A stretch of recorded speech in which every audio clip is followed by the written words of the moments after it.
信心，即係對聯賽杯決賽呢個場波信心。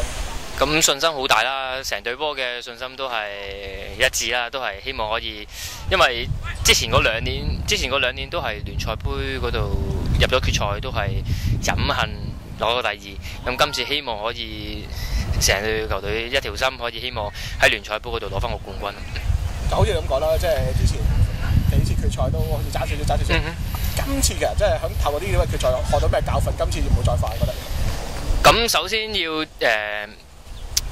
知道我哋嘅缺點先啦，即係自己嘅缺點可能例如可能後邊可能會比較慢啊，即係防守進攻轉防守可能比較慢啊。喺呢方面，我相信球隊會部署喺我哋嘅缺點嗰方面會加強咯。咁其實你哋對手即係其實睇過多次啦，咁好熟悉㗎啦。咁其實對手亦都要參加亞協杯，即係周高勞動下，會唔會呢一個都係一個飛馬優勢咧？